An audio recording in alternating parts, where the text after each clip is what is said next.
London hide പാർക്കിലെ speakers കോർണറിലെ ഒരു video കാണുകയുണ്ടായി. ആ വീഡിയോയിൽ സംസാരിക്കുന്നത് മലയാളിയായ ആരിഫ് ഹുസൈനാണ്. ആരിഫ് ഹുസൈന് വലിയ അബദ്ധം സംഭവിക്കുന്നു. ലണ്ടനിലെ ഹൈഡ് പാർക്കിലെ സ്പീക്കേഴ്സ് കോർണറിന് ഒരു ചരിത്രമുണ്ട്. നൂറ്റാണ്ടുകളായി ആളുകൾക്ക് ആശയപ്രചരണം നടത്താനുള്ള ഒരു ഓപ്പൺ വേദിയാണ് ലണ്ടൻ ഹൈഡ് പാർക്കിലെ സ്പീക്കേഴ്സ് കോർണർ. ഞായറാഴ്ചകളിൽ അവിടെ ആളുകൾ ഒരുമിച്ച് കൂടുകയും വിവിധ ആശയങ്ങളെപ്പറ്റി വാദവും പ്രഭാഷണവും നടക്കും. അവിടെ പങ്കെടുക്കുന്ന ആളുകൾക്ക് ചോദ്യങ്ങൾ ചോദിക്കാം, ഇടപെടാം. ഒരു ജനാധിപത്യ സ്പേസാണ്. ജോർജ് ഓർവെൽ, കാറൽ മാക്സ് ഉൾപ്പെടെയുള്ള പലരും ആ വേദി ഉപയോഗപ്പെടുത്തിയിട്ടുണ്ട്. ഒരു സംവാദ വേദിയാണ് സ്പീക്കേഴ്സ് കോർണർ. സ്പീക്കേഴ്സ് കോർണറിൽ വെല്ലുവിളിയുമായി ആരിഫ് ഹുസൈൻ സംവാദത്തിൽ ഏർപ്പെടുന്നു. അദ്ദേഹത്തിന് വലിയ ഒരു അബദ്ധം ആ സംവാദത്തിൽ സംഭവിക്കുന്നു. ഫേസ്ബുക്കിലും യൂട്യൂബിലും ഓൺലൈനിലും ഇരുന്ന് പറയുന്നത് പോലെ വളരെ സമർത്ഥമായി ഇസ്ലാം വിരുദ്ധമായ ഒരു കളവ് അവിടെ പറഞ്ഞു. സ്വന്തം മക്കളെ വിവാഹം ചെയ്യാമെന്ന് ഖുർആൻ പറയുന്നുണ്ട് എന്നാണ് ആരിഫ് ഹുസൈൻ അവിടെ വെച്ച് പറഞ്ഞത്. അത് അദ്ദേഹത്തിന് പ്രൂവ് ചെയ്യാൻ കഴിഞ്ഞില്ല. ഫോൺ തിരയുന്നു. ഒരു സൂക്തം കാണിക്കാൻ അദ്ദേഹത്തിന് സാധിച്ചില്ല. നേരിട്ടുള്ള ഒരു ചർച്ചയിൽ കളവ് പറഞ്ഞപ്പോൾ അദ്ദേഹത്തിന് അത് സ്ഥാപിക്കാൻ കഴിഞ്ഞില്ല. സ്വാഭാവികം. എന്നാൽ ഇത്തരം സംവാദങ്ങളിൽ പങ്കെടുക്കുന്ന ആളുകൾ ശ്രദ്ധിക്കേണ്ട ചില കാര്യങ്ങളുണ്ട്. നമ്മൾ അമിതമായ ആത്മവിശ്വാസത്തോടെ ഇത്തരം സംവാദവേദികളെ സമീപിക്കാൻ പാടില്ല. സംവാദങ്ങളിൽ പങ്കെടുക്കുന്നവരുടെ മിനിമം യോഗ്യത എന്ന് പറയുന്നത് തങ്ങൾ പറയുന്ന കാര്യങ്ങളിൽ അടിസ്ഥാനപരമായ വിവരം അവർക്കുണ്ടാകണം. ഇസ്ലാമിക വിമർശനം പുതുമയുള്ള കാര്യമല്ല.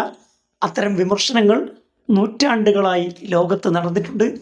അത്തരം വിമർശനങ്ങൾക്ക് ഇസ്ലാമിക ലോകത്ത് നിന്ന് മറുപടിയും ഉണ്ടാകാറുണ്ട്.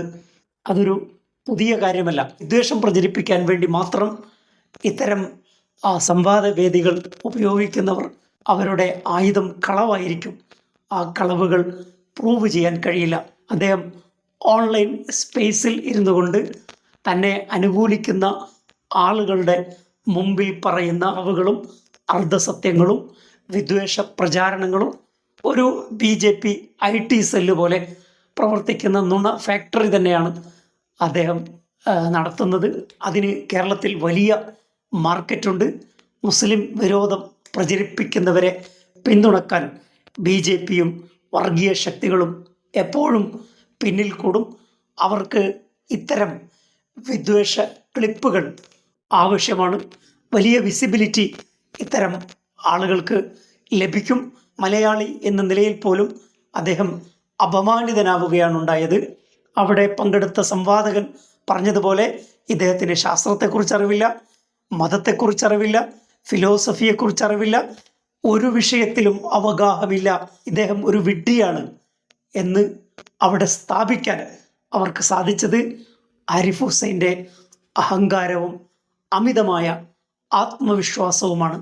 മലയാളി എന്ന നിലയിൽ അദ്ദേഹത്തിന് സംഭവിച്ച പരാജയം, അദ്ദേഹം അപമാനിതനായി നിന്ദ്യനായി അവിടുന്ന് തിരിച്ചു വരുമ്പോൾ മലയാളികൾക്ക് പോലും അപമാനമാണ്.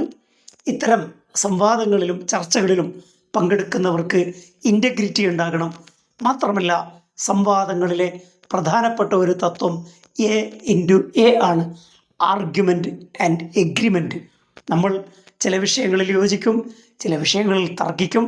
അപ്പോഴൊക്കെ മിനിമം മര്യാദകൾ പാലിച്ചുകൊണ്ട് മാത്രമേ ചർച്ചകളിലും സംവാദങ്ങളിലും പങ്കെടുക്കാൻ പാടുള്ളൂ.